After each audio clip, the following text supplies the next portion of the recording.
My mom slapped me across the face in front of 30 people because I said no to giving my brother my penthouse. I walked away in silence. But what they didn't expect was the letter that came weeks later. If you've ever been guilted by your own family for having boundaries, this story will change how you see loyalty forever. They called my brother a genius when he couldn't even tie his shoes. They called me responsible. Not brilliant, not gifted, just responsible. I'm Demi, 32 years old, a senior software engineer living in Chicago. People see my life now and think I had it figured out: glass walls, downtown skyline, title, and salary that impress at dinner parties. But they don't know that for most of my life, I was trained to be invisible. I grew up in Milwaukee in a narrow brick house with one shared bathroom and parents who poured every drop of attention into my older brother Evan. He was 3 years ahead of me, born with the effortless charm of someone who never had to earn affection. Evan wasn't cruel. He just never noticed how much space he took up and how little was left for me. He broke a neighbor's window once playing baseball indoors. My father chuckled and called it boys being boys. I forgot to unload the dishwasher and got grounded for a week. At school, I became the girl who stayed quiet, who colored inside every line. My notebooks were flawless. I volunteered for extra credit. I aced every test. My teachers loved me, my parents. They loved Evan's potential, his chaos, his endless creative spirit. When he brought home C's, my mom called the system flawed. When I brought home A's, she said, "That's nice, Demi," before turning back to Evan's latest meltdown. The first time I saw a computer, I was 9. It was old, bulky, and tucked away in the school library. The screen blinked blue and white, and something inside me clicked. I stayed after school to teach myself code. I wrote my first program at 10, a simple game where a dot chased another dot. I showed it to my mom. She said, "That's cute. Evan's working on a song this week. He might play it at Uncle Mike's barbecue." It was like that for years. I kept building, kept learning. I started entering competitions: robotics, math, programming. I once made it to the state finals in a STEM contest. My parents missed it. Evan had an open mic night at a coffee house. He didn't win. He never did. But they said it was brave just to try. In high school, I worked part-time at a local grocery store while Evan quit job after job: personality clashes or too much structure. He never paid rent. Never made curfew. My mom once gave him her credit card because he's trying, Demi.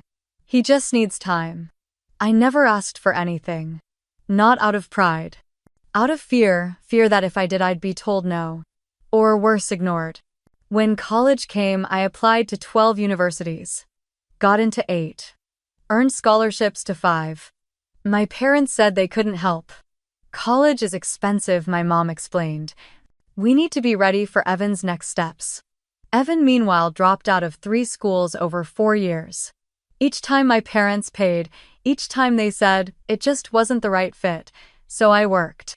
Morning shifts at a coffee shop, weekends at a campus bookstore, nights doing data entry for a delivery company.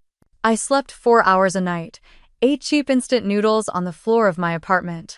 Graduated with honors in computer science.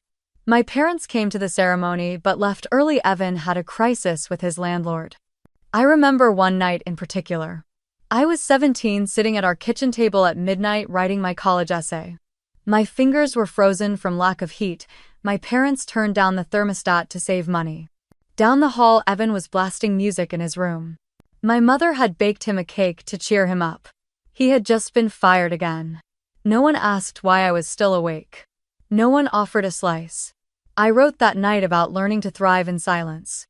About finding clarity in logic when emotion was chaos. About how sometimes being ignored forces you to build a world no one can take away. I got into my top choice. Full ride. When I told my mom, she blinked and said, "Wow. That's great. Hey, could you help Evan with his FAFSA form?" I nodded. Because that's what I did. I helped. I smiled. I stayed small. Family dinners were the hardest. The adults would go around asking Evan what he was working on. Any new songs? Still exploring that tech startup idea, then look at me and say, "And you, Demi, still doing?" Computer stuff. I became the girl in the family who was too serious, too quiet, not much fun. I was 16 and already being told, lighten up. You don't want to be one of those cold career women. There was one time, just once, when I raised my voice. I was 18, home for the holidays, and Evan had crashed my car without a license. I demanded he pay for repairs. My mother turned to me face flushed and said, "How dare you talk to your brother like that? He's going through a lot right now." She made me apologize. I remember staring at the floor knowing the words were untrue but saying them anyway. That was the last time I let myself break the script. Still, the words my mother once said never left me. I was 16 and she was angry I'd missed Evan's guitar performance to study for a physics test. Girls who try too hard, she snapped, end up alone. I carried that line like a secret. I thought maybe she was right. But I still tried. And now, decades later, I know this. Girls who try too hard don't end up alone. They end up free. They end up standing on 37th floor balconies watching the city below and knowing finally that they made it without anyone handing them a map. This isn't a revenge story. It's a reckoning. It's the beginning of everything. The day I closed on the Penthouse, I didn't cry. I stood alone in the center of the empty space, just me, the echo of my heels against polished concrete, and a view that made my chest tighten. Floor-to-ceiling windows wrapped around the room, revealing downtown Chicago like a secret I was finally allowed to keep. The river glinted in late afternoon gold. Buildings shimmered like glass spires. It was silent, sacred. Mine. It wasn't just a property, it was a monument. A testimony. Proof that every unpaid internship, every skipped vacation, every night I stayed coding instead of sleeping, it all led here. For once I didn't have to share. Not my thoughts, not my dreams. Not the thermostat. I had saved for 8 years. Worked through illness. Declined dates. Paid off loans, negotiated raises, built an emergency fund, and researched the market for months before I found the place. When I saw the listing, I knew. Like love at first sight, if love were rational, and came with a mortgage. 2 bedrooms, one of which I turned into a home office facing the skyline. A kitchen that gleamed with intention, marble counters, hidden appliances, lighting that adjusted with my mood. The kind of luxury I never let myself want as a child because I knew it wasn't for people like me. The first person I invited over was Rebecca. She brought sparkling wine and lavender hand soap in a brown paper bag. "You did this," she said, hugging me by the window. "You built this life from scratch." I laughed. From ramen noodles and JavaScript. We toasted with plastic cups. I didn't want to use the glassware yet. It felt too permanent, too ceremonial. As if I needed to earn the right to clink real crystal. A few days later, I sent out the invitation to my family. Housewarming dinner. Sunday at 6. I'll cook. I spent hours planning the menu. My mother's favorite salmon recipe. Evan's favorite IPA. My father's beloved scotch. I set the table with linen napkins and new silverware. Arranged flowers. Ironed the table runner. I thought, if I can make this beautiful enough, maybe they'll finally see me. They arrived 45 minutes late. My mother entered first in her usual perfume cloud, surveying the space like a realtor. "This building must have outrageous fees," she said, her heels clicking across the hardwood. "Seems wasteful for one person." My father walked straight to the window.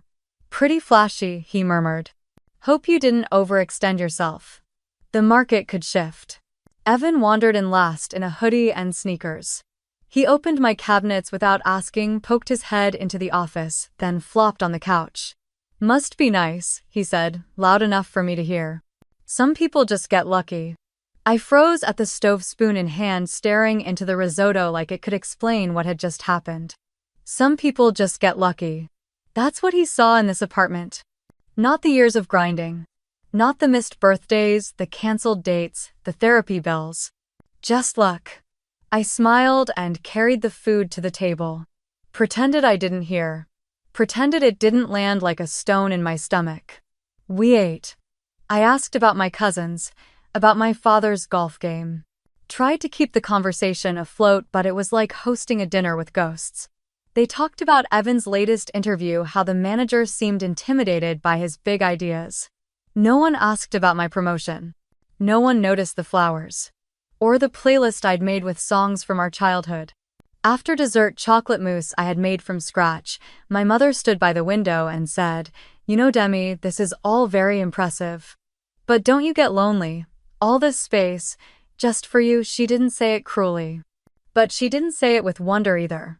Just a kind of polite confusion. As though she couldn't imagine someone choosing a life that didn't revolve around someone else's needs. I laughed softly, too tired to argue. Not really. Later that night after they left, I walked barefoot to the window and stared out into the glittering dark. They hadn't said they were proud, not once. They hadn't complimented the meal, or the apartment. Or me. The silence had weight. I sat on the couch and stared at the empty plates. And for the first time in years I felt something fracture, not in anger but in clarity. This wasn't about them failing to celebrate me. This was about me always expecting that they would. Maybe they didn't know how. Maybe they didn't want to. But I was done shrinking for applause that would never come. That night I opened my work laptop and finished debugging a project due next week. I listened to Chopin and sipped tea. I emailed Rebecca and told her the dinner was fine. But the truth. Something had cracked open. Something that would never quite close again. It started with a car payment. Evan had just lost another job, something about a manager who couldn't handle his creativity. My mother called me on a Thursday evening. I still remember the way her voice dipped, softened like she was reading from an old script. "He's trying, Demi," she said. "It's just a rough patch." I didn't argue. Not yet. I sent him $320 for his loan, told myself it was a one-time thing. Family, after all. 3 days later, my father called. "Rent's due. His landlord is being unreasonable. You know how heartless these places can be." Another $1, $200. Then came the groceries. "He's eating poorly," my mom texted. "Lost weight. You know he never was good at budgeting." Then the suit. "He has an interview, something professional this time, insurance, I think. But he needs to look the part." "It's just a suit, Demi. You can afford it." The total crept upward slowly but surely. $47 here. $110 there, until I'd sent close to $5. $0 over the course of 6 weeks. Not all at once. Never all at once. That's how it works. One favor at a time. One plea laced with just enough guilt and familiarity to feel like love. At first I didn't even notice. The money was manageable. I made 6 figures. I had a cushion. I was still eating out, still saving. It wasn't about the amount, it was about the expectation. Every request arrived wrapped in the same assumption I would say yes. There was never a moment of "I know this is asking a lot" or "we'll find another way if it's too much." Just soft voices and harder implications. From my mom, "You have more than enough. He's your brother. It's just family." From Evan, "Appreciate you, sis. You're the one who always has it together. I don't know what I'd do without you." It felt flattering almost. Like I was the dependable one. The capable one. But underneath that flattery was something colder. A truth I didn't want to face, yet they were never going to stop asking. Not as long as I kept saying yes. I told Rebecca about it over ramen one night. She stirred her bowl slowly and looked at me not unkindly. "Have you noticed," she said, "how their emergencies always come to you, but their celebrations never do?" I paused. "They lean on you when they're sinking, but never offer you a hand when you rise." I didn't reply. I couldn't. Because I knew she was right. There was no cake when I got my promotion. No flowers when I bought the penthouse. But when Evan defaulted on a loan, I was the first number they called. Still, I brushed it off. I told myself they don't understand. They were raised differently. Money means something else to them. This isn't manipulation, it's just culture. Obligation. But it was starting to wear on me. I could feel it in the way I hesitated before opening a text. In the way my heart raced when I saw Mom flash across my screen. The way I started budgeting not for myself but for their next rough patch. Then came the Sunday dinner. I hadn't planned to go, but guilt is persistent like a song stuck in your head. I brought wine. They didn't open it.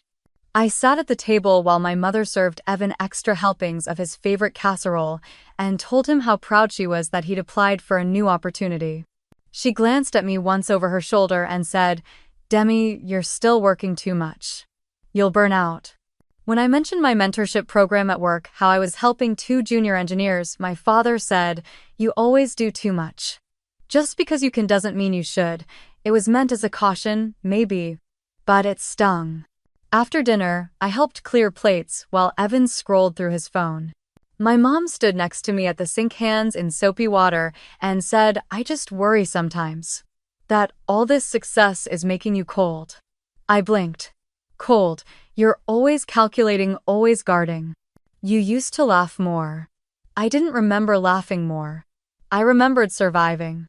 As I drove home that night, the city lights blurred outside my windshield. I kept replaying her words, cold, calculating, too much, like a jury verdict I couldn't appeal. I gripped the wheel tighter, not out of anger, but of something worse, doubt. Was I cold? Was I selfish? Was this penthouse, this quiet freedom, a sign that I'd closed myself off too far? When I got home, I walked barefoot to the kitchen, poured myself a glass of water, and leaned against the counter. My phone buzzed.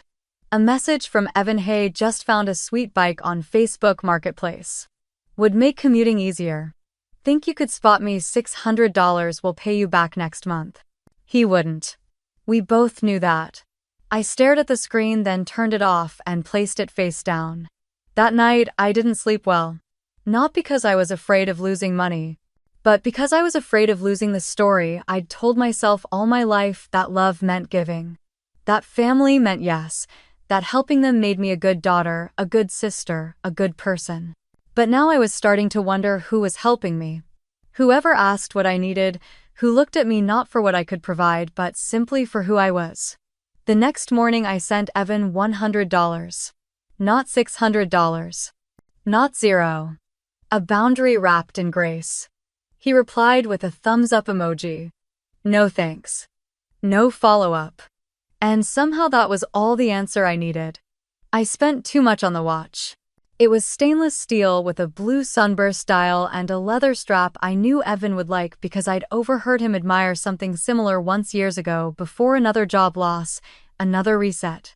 It cost more than I was comfortable spending, especially after the $5,000 I'd lent him. But I wanted desperately to show up as the good sister. The dependable one.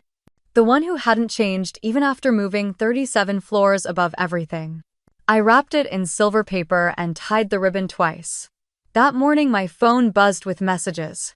From my mom, "Don't forget his cake. He loves the chocolate mousse from Belle's." From my father, "Please be on time. Your mother's worked hard." From my aunt, "Wear something nice.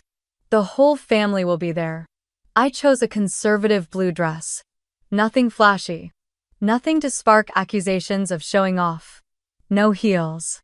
No jewelry. Just understated dignity. I arrived at 6:00 p.m. sharp. Knocked once before stepping in.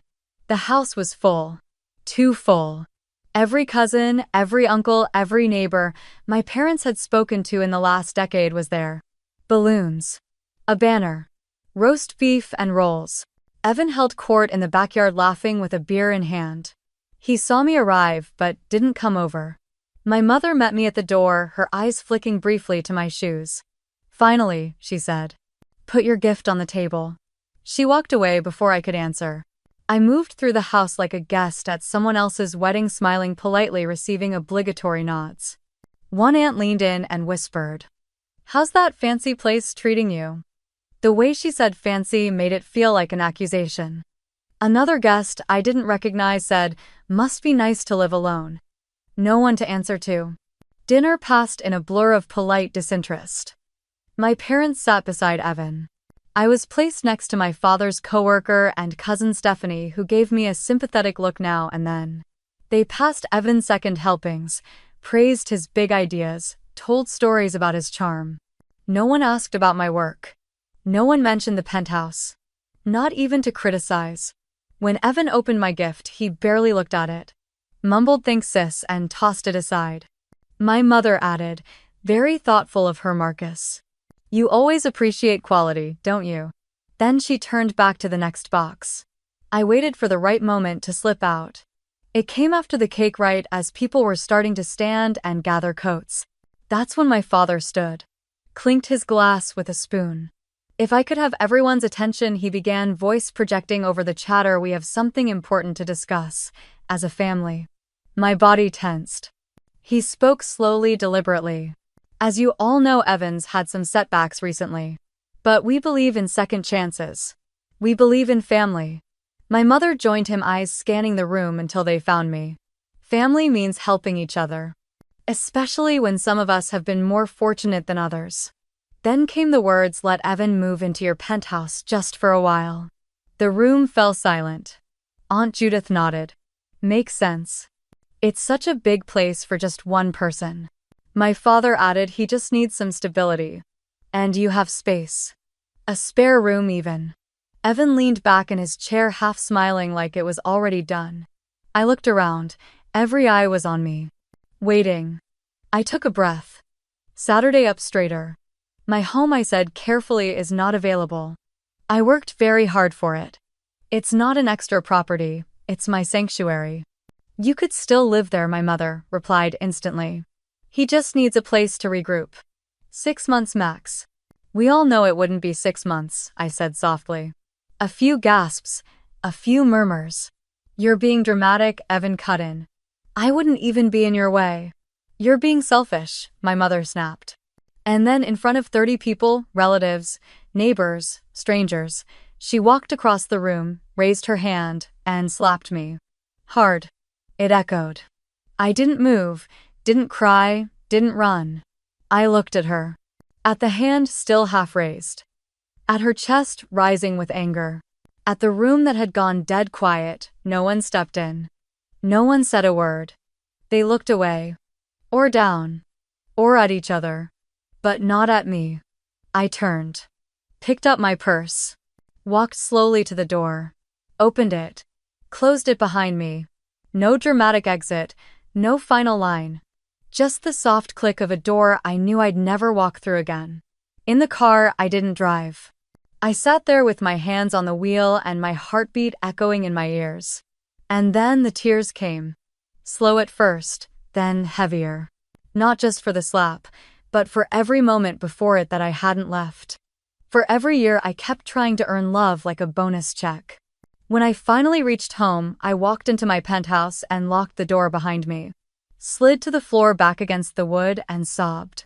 This wasn't just a slap. This was the truth delivered the only way they knew how. And I was finally done listening. The morning after the birthday party, I woke up to 23 unread messages. The first was from my father. Your mother hasn't stopped crying. You owe her an apology. The second from Aunt Judith, family disagreements should stay private. Walking out like that was immature. The third from Uncle Don. You've broken your mother's heart. You always were the cold one. And then came the one that made my stomach drop, from Evan. Way to ruin my birthday. Some people choose money over blood. Sad. Attached was a screenshot, his latest post on Facebook. When your own sister chooses a luxury view over loyalty. Family isn't disposable. Some people forget who raised them the minute they can afford to. Number, family first. Number, disappointed but not surprised. The comment section read like a courtroom of self-righteous relatives. What happened to values? Her success clearly went to her head. Poor Evan. He's always been the heart of that family. She was always distant. I'm not surprised. I felt a chill in my bones. Not anger yet, just disbelief. It was one thing to be guilted in private. But this was a public crucifixion. I turned off my phone. It buzzed again less than an hour later. My building's concierge Carl called. Miss Williams, he said gently, there are 2 individuals in the lobby. They say they're your parents, very insistent. My blood ran cold. Do not let them up, I said. Please ask them to leave. If they refuse, call security. Yes, ma'am, Carl said. Already noted. 20 minutes later, I watched through the peephole as Carl escorted them back to the elevator. My father's face was red with rage. My mother dabbed her eyes dramatically with a tissue. The audacity to come here, unannounced, after what they did. That night I sat in the dark, arms wrapped around my knees, watching headlights thread through the city streets.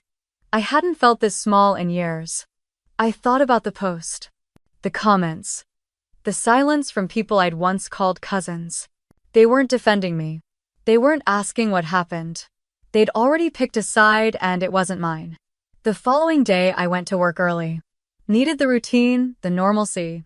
But just before lunch I got a text from Emma. "Hey, your brother is downstairs. He's asking for you." I stared at the screen. Seconds later she sent another. Security asked if they should let him up. "He says it's urgent."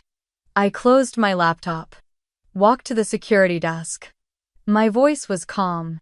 "Do not let him in. Escort him out if needed.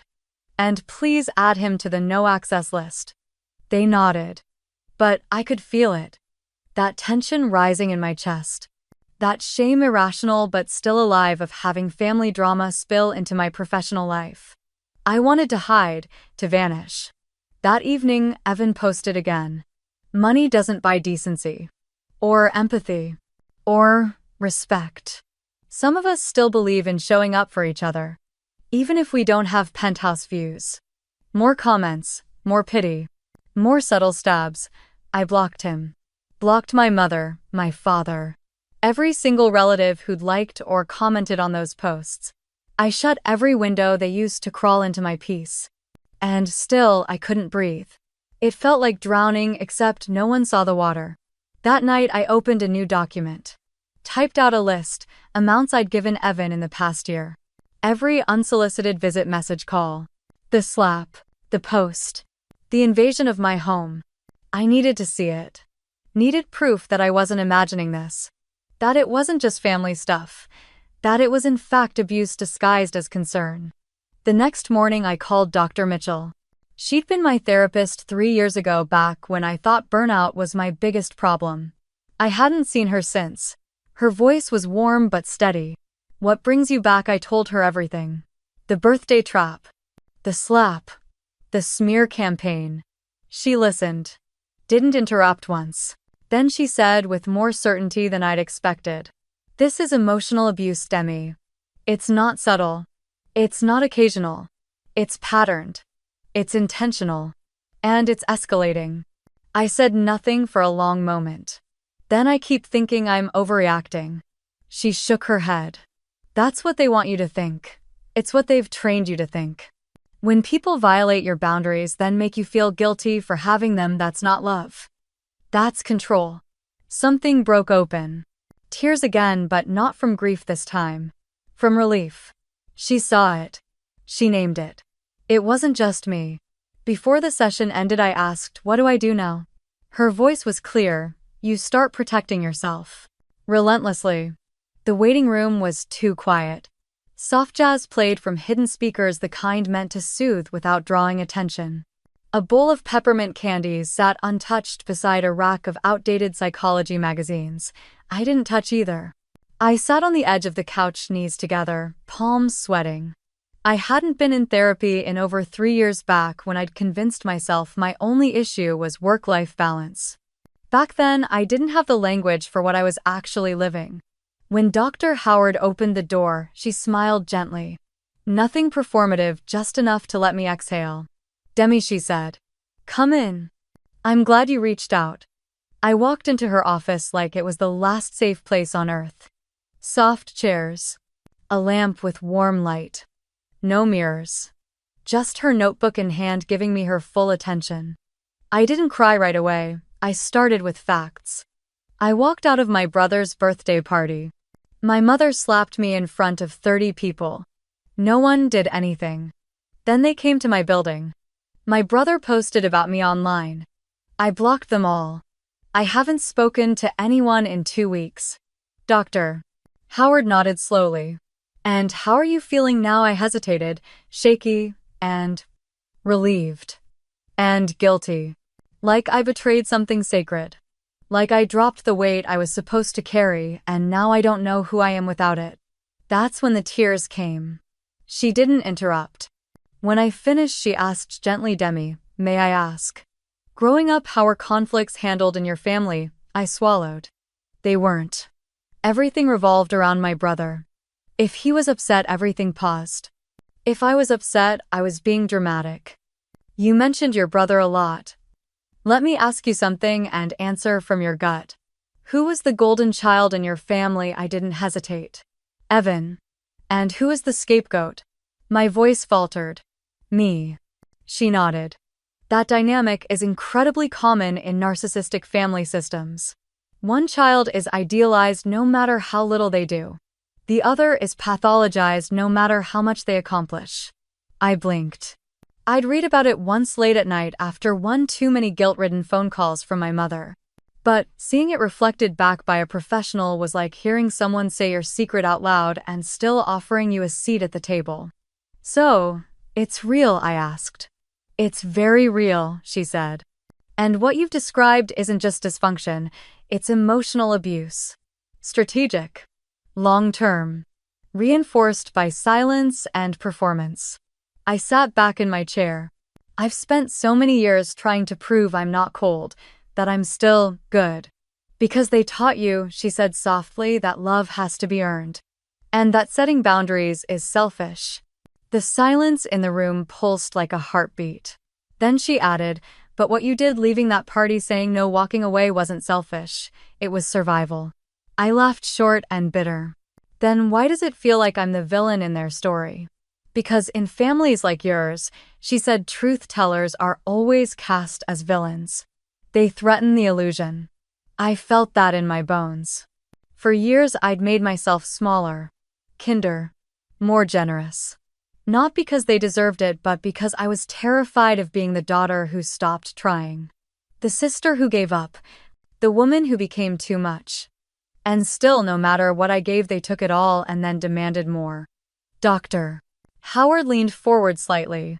There's a term for what you're experiencing, abuse disguised as loyalty.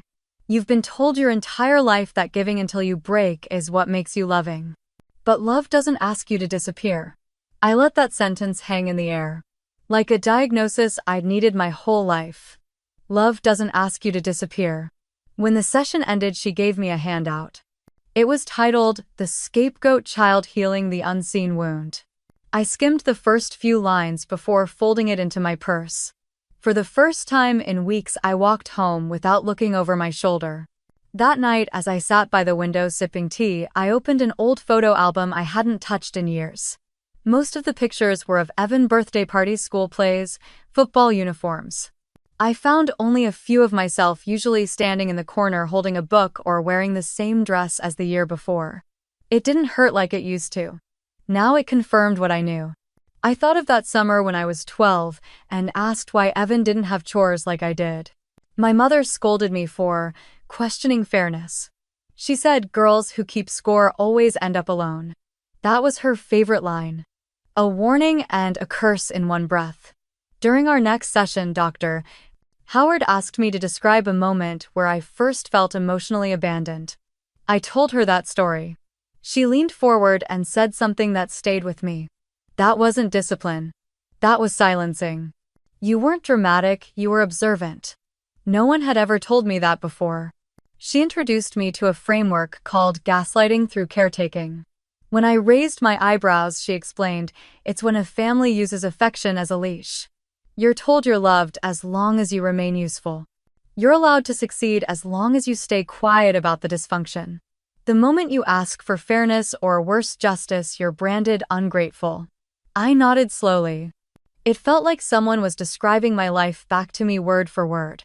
We made a list on her whiteboard, love with conditions, loyalty as control, boundaries labeled selfish, silence mistaken for peace. You've internalized a family system where your needs were threats, she said. Of course, standing up for yourself feels like betrayal. You were never shown that love can coexist with autonomy. That evening I wrote a letter I'd never sent. It began, Dear 12-year-old me, I'm sorry no one stood up for you when you asked questions. I'm sorry they called you difficult when you were just trying to understand. I'm sorry you thought you had to earn safety with silence. I see you now. I believe you. And I promise you this ends with me. I sealed the note inside a journal and placed it in my nightstand. For the first time in my adult life, I wasn't chasing approval. I wasn't apologizing for needing space. I was choosing myself not to abandon them, but to finally stop abandoning me. Dr. Howard told me healing wasn't linear. There will be days you want to go back. That's okay. Just remember, you're not rejecting love. You're rejecting manipulation masquerading as love. That distinction changed everything. I started reading books on boundaries, on adult children of narcissists, on trauma responses. I learned how my body had remembered what my mind tried to forget: the tension in my shoulders, the urge to over-explain, the inability to say no without guilt. It wasn't character flaws, it was survival training. And I was finally unlearning it. Each night I lit that same candle and reminded myself I don't have to earn rest. I don't have to prove my worth. I'm allowed to take up space. And just like that, the fog began to lift. Piece by piece, I was becoming whole.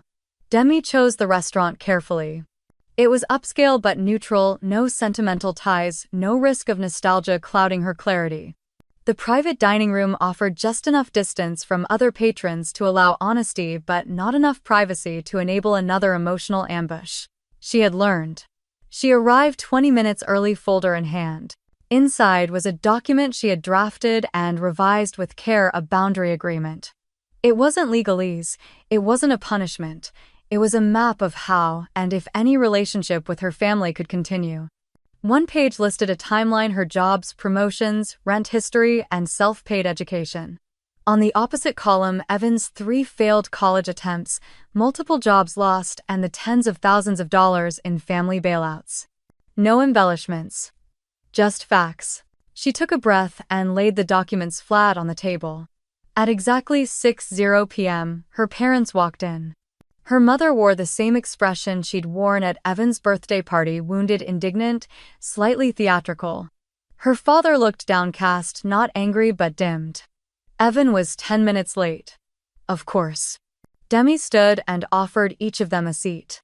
"Thank you for coming," she said evenly. "I want to be clear, this is not a confrontation. It's a conversation about boundaries. About what I need moving forward." Her mother scoffed. "A list of demands?" "Then no," Demi replied calmly. "A list of conditions. For any relationship to be mutual and healthy." She handed out copies of the timeline. Her mother didn't look at it. Her father skimmed the headers. Evan laughed and pushed it aside. "Seriously," he said. "You made a resume for your ego." "No," Demi replied. "I made a mirror." Then she laid down the second sheet, the boundary agreement. It included 5 points. No more financial requests. No discussion of sharing her home. No unannounced visits to her residence or workplace. Communication must remain respectful, no insults, no guilt-tripping. Any violation would result in 6 months of no contact. Her mother's voice trembled. "So it's your way or nothing." Demi folded her hands. "It's healthy boundaries or no contact. It's not a threat, it's self-respect." Her father spoke then. "Why now? Why this were family?" "Exactly," she replied. "And I'm not willing to let family continue hurting me under the guise of love." Evan rolled his eyes. "You've always thought you were better than us." Demi turned to him, not with anger but with a calm she'd earned drop by drop. "I've always hoped we could be better together. But I won't keep sacrificing my well-being for hope." He slammed his glass down. "You're selfish." She didn't flinch. "This is not a debate, it's a choice." That line wasn't just for them, it was for her. Because every time they challenged her reality, they were offering her a fork in the road: gaslight yourself or choose the truth you already knew.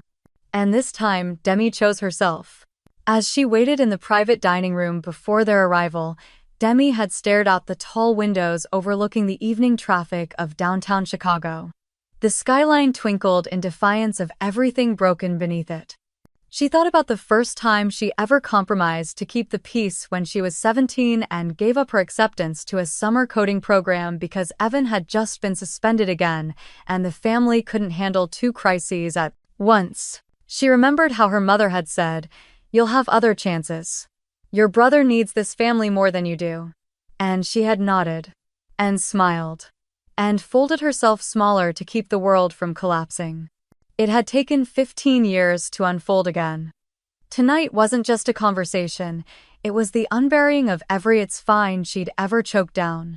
The reclaiming of every moment she'd sacrificed for someone else's comfort. She had considered canceling more than once. But then she remembered Dr. Howard's words, "Your silence kept you safe. But it also kept you invisible." This meeting isn't about being heard by them, it's about hearing yourself speak your truth out loud. So when her mother started with the familiar sigh and her father looked at her as if waiting for her to break first, Demi didn't shrink. She held steady. "I'm not here to win," she said. "I'm here to be clear." The silence that followed was heavy, but not unbearable. For once Demi wasn't filling it. She wasn't rescuing anyone from discomfort. When no one reached for the pen to sign, Demi nodded. "I understand. That's your choice." She stood gathering the papers. Her father whispered, "You've changed." Demi paused at the door. I finally stopped pretending. And with that she left, not in anger, not in sorrow, but in sovereignty. Outside, the night air was cool against her skin. She walked 3 blocks before hailing a cab, her phone buzzing in her coat pocket, likely messages already rewriting the evening. Maybe Evan would post again. Maybe her mother would call her dramatic. Maybe her father would say she overreacted. But none of it mattered now. She had drawn her boundary with grace and facts. She had not begged to be understood. She had not asked for permission to be whole. And that was power. Back home in her penthouse, Demi made tea and curled into the corner of her couch. The skyline glowed outside her floor-to-ceiling windows, a quiet chorus of resilience. She opened her journal and wrote a single sentence at the top of the page. "Respect is the only currency I'll trade in now." Then she closed the journal, turned off her phone, and let herself sleep deeply, fully, for the first time in what felt like years. The silence came not with a bang but with a flicker. There were no grand announcements. No formal disowning, just a quiet, calculated absence. No texts from her mother, no guilt-laced voicemails from her father. Evan stopped posting jabs online, at least publicly. It was as if Demi had been cut from the family tree with surgical precision, and no one was willing to look at the stump. At first it was disorienting.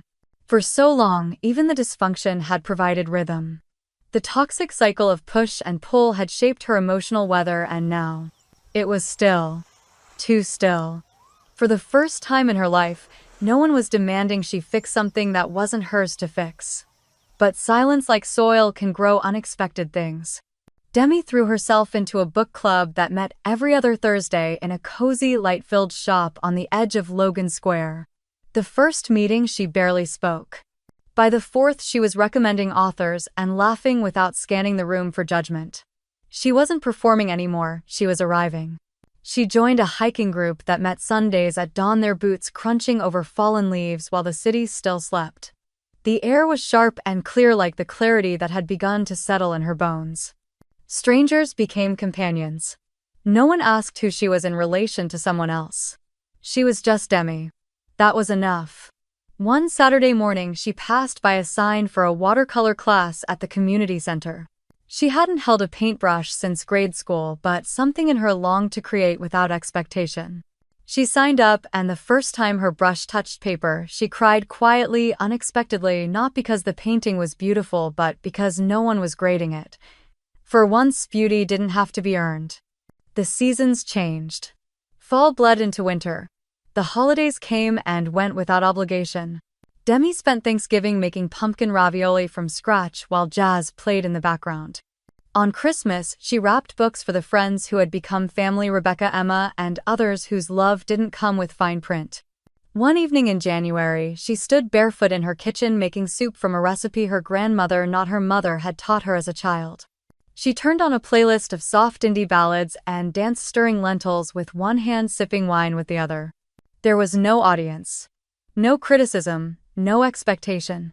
Just a woman in her home, in her joy. She lit candles. She poured the soup into a ceramic bowl she had glazed herself in an art class. She sat on the floor by the window and ate slowly, watching the lights of the city flicker like quiet applause. The silence that once frightened her had become a sanctuary. She no longer checked her phone in dread. She no longer felt the phantom pressure to explain her choices. In the absence of noise, she had found a rhythm of her own. One night she journaled a single line before bed. Peace isn't the absence of family, it's the presence of self. And as she drifted to sleep under a soft blanket with the windows open just enough to hear the wind hum through the city, she chose. Demi knew something sacred. She was no longer surviving her life. She was living it. There were moments, of course, when the ache returned unexpectedly like static from an old radio. A commercial for Mother's Day would flash on her screen, and her breath would catch. In the grocery store, she'd overhear a young woman chatting with her mom on speakerphone, and for a second she'd feel 14 again, holding out an award certificate only to be told, "Don't brag, Demi. Be humble." But now she had tools. When the ghosts stirred, she didn't silence them. She greeted them, then set them down gently. Dr. Howard had once said healing isn't a straight line. It's a spiral staircase. Sometimes you circle the same place but from a higher floor. So Demi built higher floors. She started volunteering once a month at a tech mentorship program for high school girls. The first time she told her story without shame, without flinching, a freshman named Naomi looked at her with wide eyes and whispered, "You sound like me." It hit Demi like a tide. This wasn't just healing, this was legacy. One Thursday evening, her book club read a memoir about a woman who left a cult. During the discussion, someone said, "What's hardest isn't leaving the belief system, it's grieving the version of you who needed it to feel loved." Demi didn't speak, but her eyes burned. That was exactly it. Her old self had believed love required shrinking, sacrifice, silence. But this version of her, this quiet, vibrant, expanding self, knew something better. On weekends, she began exploring neighborhoods she had never taken time to see. She'd stop at hole-in-the-wall coffee shops, leave poems on napkins, and smile at strangers. She bought fresh flowers even when no one would see them. She let herself be soft without needing to be small. In February, a snowstorm blanketed the city. Most people complained, but Demi bundled up and walked to the lakefront path. The world was muffled, cocooned in white. She sat on a bench with a thermos of tea and watched geese glide across frozen water. For once her thoughts were not about what had been taken from her but what she had reclaimed. Later that night, she lit a fire in the living room, curled beneath a quilt, and reread a letter she had written to herself on New Year's Eve. "You don't have to earn your place in the world. You already belong." Tears slid down her cheeks, not of sorrow but of softness. Of settling into herself. Of finally coming home. She still didn't hear from her family. Not even on her birthday. And strangely, that absence no longer stung. It just was. Like a scar that no longer aches when it rains. Instead, on her birthday, her friends gathered in her apartment. Rebecca brought a playlist, Emma brought candles, and someone baked a cake topped with edible flowers. They danced barefoot in the living room to songs Demi had once played alone in her kitchen. The night ended with laughter, messy dishes, and quiet toasts to freedom. When everyone had left, Demi stood alone again, lights dimmed, bare feet warm against the hardwood. She looked out over the city, heart steady, voice clear. "I didn't lose a family," she whispered. "I found myself."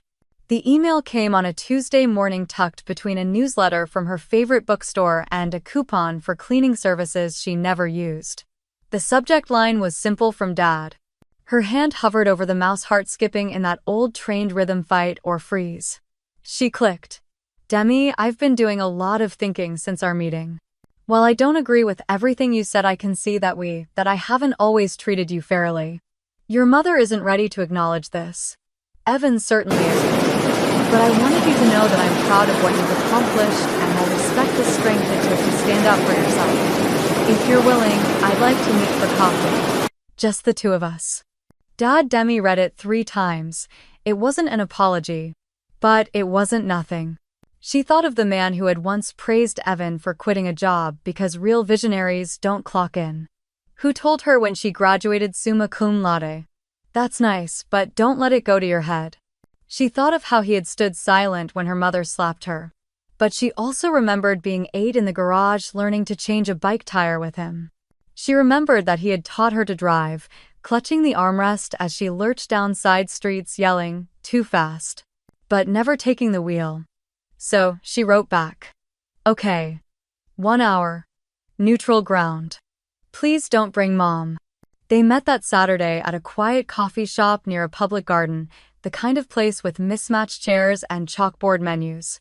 Demi arrived 10 minutes early as always. Her father walked in precisely on time wearing the same worn brown coat he'd had since she was in high school. He looked older, tired.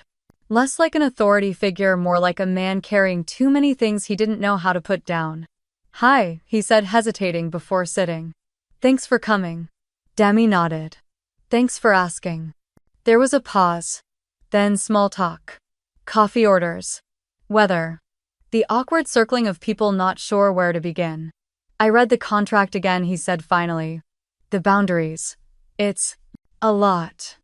"It's necessary," Demi replied, voice calm. "And it's not negotiable." "I know," he said, surprising her. "I didn't come to change your mind. I came to understand it." And slowly, over the next 40 minutes, something unexpected happened. Her father listened. He didn't defend or deflect. He asked questions not to poke holes but to learn. He admitted he had failed to protect her at the birthday party. That he had been passive too long, afraid of her mother's anger, unsure how to stop enabling Evan. "I used to think keeping the peace was love," he said. "But I see now that silence can be a kind of violence too." Demi blinked. Her throat tightened. For the first time in her adult life, she saw him not as a patriarch or a gatekeeper, but as a flawed, frightened man trying in his own late way to be better. "I don't know if I can fix what's broken," he said. "But I'd like to start by showing up differently. If you'll let me." She didn't reach across the table. She didn't offer absolution. But she said, "We can try. Slowly. With boundaries intact." He nodded. And for the rest of the coffee they talked not as father and daughter bound by hierarchy, but as two people rebuilding something fragile and real. Outside, the air was brisk. Her father walked her to her car, then stood there awkwardly, hands in pockets. "Thanks again," he said. She nodded. "Take care, Dad." He turned to leave, then paused. "You're really doing okay, aren't you?" Demi smiled. "Better than okay." That night she journaled one line. "Forgiveness isn't forgetting, it's remembering without letting it burn." The following week, Demi found herself reflecting on the conversation more often than she expected. There was no fairy tale transformation. Her father didn't suddenly become emotionally fluent or perfectly present. But there were small things. He sent her a link to an article about women in tech with a one-line message, "Reminded me of you." He left her a voicemail just to say he hoped she was doing okay in the snowstorm. When she replied with a thank you, he didn't immediately pivot the conversation back to Evan as he once might have. The silence from her mother and Evan continued, sharp and deliberate. Yet somehow the absence felt less like abandonment now and more like space. Space she could breathe in. Space where new things could grow. On a chilly Thursday morning, Demi stopped by a neighborhood thrift store she liked for its quiet corners and handwritten book labels. As she thumbed through the memoir section, her phone buzzed. A message from her dad. "Just saw your name mentioned in a local tech journal. You're doing great work. Proud of you." She stood frozen for a moment, phone in hand. It wasn't just the words, it was the fact that he'd noticed. On his own. Without prompting. She texted back simply, "Thanks, Dad." That weekend, they met again for coffee. No big agenda, just warm mugs between them and talk of small human things. He asked about her hiking group. She asked about a new book he'd started reading. There were still silences, but now they felt like pauses, not avoidance. At one point he said, "You know, I keep thinking about that timeline you showed us. I didn't want to look at it then. But I did later, and it's sobering. I had no idea how much of your success you had to fight for." "You didn't ask," Demi said, not bitterly but truthfully. He nodded. "That was my failure, one of many." The honesty stung, but also soothed. On her walk home afterward, Demi realized something unexpected. She didn't need her father to be perfect. She just needed him to be honest. That night she pulled out an old photo album. One with curled edges and cheap plastic sleeves. She found a picture of herself at age 10 holding a science fair ribbon standing beside her dad. His hand was on her shoulder. Neither of them was smiling quite right, but there was something tentative there. A reach. She slipped the photo into a new frame and placed it on a shelf, not to glorify the past but to acknowledge it. To mark it as a beginning, however, flawed. Demi didn't tell her friends about the second coffee meeting right away. It felt too delicate, too easily misunderstood. But in her next therapy session with Dr. Howard, she recounted it carefully. "You're building a boundary that breathes," Dr. Howard said. "That's advanced work." Demi smiled. "It doesn't feel like forgiveness. It feels like mutual curiosity." "That's sometimes better than forgiveness," her therapist replied. "It means you're both willing to grow." As spring began to touch the city with pale blossoms and softer winds, Demi let the new chapter unfold slowly. There were no grand reconciliations. No apologies written in gold. But there was room. And in that room, Demi planted something new. She didn't call it hope, she didn't label it healing, she just let it grow. And that was enough. The invitation list was short, just 12 names. No extended family, no obligatory plus ones. Just people who had shown up consistently, not for what Demi could give, but for who she was. Rebecca, of course, who had walked beside her through every unraveling and every rebuild. Emma, her sharp-eyed coworker turned confidant. A few members from her hiking group. A barista who had once held her hand through a panic attack outside the cafe. Her therapist had encouraged the gathering. Celebrate the boundaries you've built with those who honored them. Demi decided on a dinner party. Intimate. Honest. Unapologetically hers. She spent the morning prepping, chopping, seasoning, humming along to a playlist filled with voices of women who had once felt voiceless. She lit candles that smelled like cedar and orange peel. She set the table with mismatched but meaningful plates, each one holding a story. When the doorbell rang at 6:03 p.m., Demi didn't flinch. No dread, no defensiveness. Just a breath and then joy. Guests trickled in with wine and laughter. The penthouse, once shadowed by expectations and manipulation, now radiated warmth. Someone put Aretha on the speaker. Someone else toasted to growth that didn't ask for permission. Halfway through the evening, Demi slipped away to the balcony. The city stretched before her, glittering and unapologetic. From this height, the streets seemed smaller. The noise of the past quieter. Rebecca joined her wine glass in hand. "You okay?" Demi nodded. "Better than okay." She looked out over the lights of Chicago, the lake shimmering like a secret. "You know," she said, "I didn't just buy this view. I earned this peace." Rebecca smiled. "Damn right you did." They stood in silence, not the awkward kind but the sacred kind. Inside, laughter rose from the dining room. Demi felt it vibrate through the floor, through her feet, through the place she now claimed fully as her own. She remembered the moment she'd first stepped into the apartment months ago. It had been quiet then too, but a different kind of quiet. The anxious kind. The "will they try to take this from me" kind. But now it was filled with the sounds of chosen family, of boundaries honored, of respect earned, not demanded. Later, as the last guest hugged her goodbye and the final dish was placed in the sink, Demi made herself a cup of tea. She walked barefoot to the balcony one last time, mug warm between her palms. Below, the city pulsed with midnight life. Above, stars poked through the clouds, soft, persistent. She didn't think of Evan. Or her mother. Or the threats, the slap, the contract. She thought of herself. Of the 10-year-old girl with the science ribbon. Of the college student who worked 3 jobs. Of the woman who sat across from her father and said no with a steady voice. And she thought of what came next. Not revenge. Not even justice. Just life. Her life. A life designed with intention. Lived without apology. Guarded without guilt. She raised her mug slightly as if toasting the skyline. "True family," she whispered, "is not who you were born to, it's who shows up when you say no and still loves you anyway."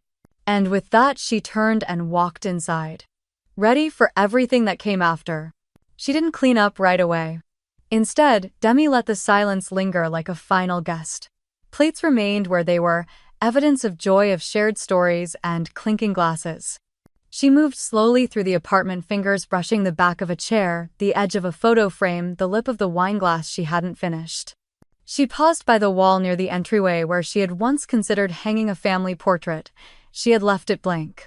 Tonight, though, she imagined a new kind of photo, Rebecca laughing mid-sentence, Emma with a fork halfway to her mouth gesturing wildly, herself not posing but simply being. It struck her how long she had chased love in the form of approval, grades, promotions, expensive gifts wrapped in silent pleas. Tonight no one had asked her to prove her worth. They simply came and stayed and listened. On the kitchen island sat a card handwritten by Amina, a friend from her book club. Inside it read, "To the woman who taught us that strength doesn't shout. Thank you for showing us how peace can look." Demi smiled, the kind that began in her chest before reaching her lips. She walked to the window and pulled the curtains slightly aside. The skyline hadn't changed, but her view of it had. A flash of memory came, her mother scoffing at the penthouse, Evan muttering about how some people get lucky. Back then, those words had carved wounds. Tonight, they were just echoes fading into the walls. She had repainted the shelves, she had arranged the space she had claimed. She thought of the word penthouse, how it used to mean something lofty and exclusive, almost selfish. Now it meant something else entirely. It meant earned. It meant safe. It meant mine. Her phone buzzed. A message from Stephanie. "Saw your light still on. I'm downstairs. Want to walk?" Demi smiled. A spontaneous walk at midnight months ago, she would have said no out of obligation or exhaustion. But now she typed, "Meet me by the lake in 10. She slipped into a hoodie, left the dishes soaking, and grabbed her keys. On the elevator ride down, she caught her reflection in the mirror, hair tied back, no makeup, face soft but certain. It was the face of someone who had stopped performing and started living. They walked slowly, shoes crunching gravel. Stephanie spoke about a new community theater project. Demi shared a recent breakthrough at work. When the conversation paused, it wasn't out of awkwardness, it was out of peace. At the edge of the lake, they stopped. "I still miss them sometimes," Demi admitted quietly. "Even now. Even after everything." Stephanie nodded. "Missing people doesn't mean you want them back. It just means you remember how much it hurt." They stood for a while watching the dark water move. Then Stephanie asked, "Do you think you'll ever talk to your mom again?" "I don't know," Demi said. "But I know I won't chase it." They turned back toward the building. Later that night, Demi stood once more on her balcony. The city shimmered beneath her, oblivious and eternal. But she was not small, not anymore. She whispered into the quiet, "I am not who they said I was. I am who I chose to become." And this time the silence felt like applause.